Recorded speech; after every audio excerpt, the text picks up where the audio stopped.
Hello guys, Sabah Al-Khair, or should I say good morning in the Philippines. So here in Riyadh, Saudi Arabia, it's 7 a.m. and it's 12 p.m. in the Philippines, kay 5 hours advance ng Pilipinas. So I'm at the hotel right now. So ayan, naog kita dito sa Ubos, kay I'm gonna have my breakfast now because we have free breakfast in our accommodation, but there's no free lunch and dinner, so sulitin natin to. Huwag mingaw-mingaw dahi, laban kizari na ta.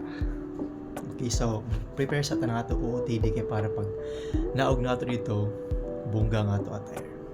See you! So ini na, kailangan na nato mag-OOTD. Siyempre magkarsonis ta dito, dili ta mag short mapugit-punggit kay base maalaan tagkuan, lahang ila diri. Tapos magsapatos ta, di ta magsinilas kay para dili kong kuan, di kong sawaing pagkadto dito para aesthetic ba. Amura schoolboy ho, pak nagdi kuan siya, nag sneakers, tapos daw pa isa kuan di pants kay para formal gito tanawon, kay para di ta masaway pag abot dito sa Ubos. So paspasan ta na ini kay munaog ta na.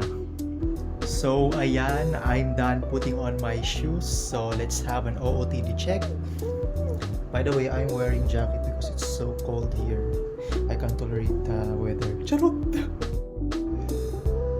So ganito yung outfit ko guys for today. I don't wear t-shirt because it's so cold. So let's go na.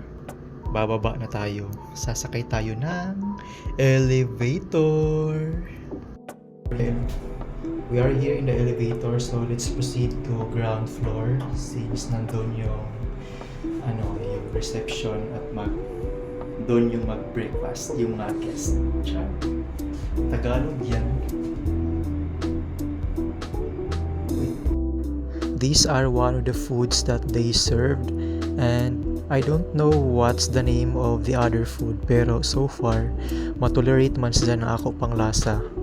May gulay nila, then I brought bread for my breakfast and also eggs. I'm done with my breakfast on the ground floor. Their food is so delicate. Medyo matolerate naman ang lasa. Isolate na naman tayo sa room natin. So that's all for today's vlog. I hope to see you again on my next video. Bye!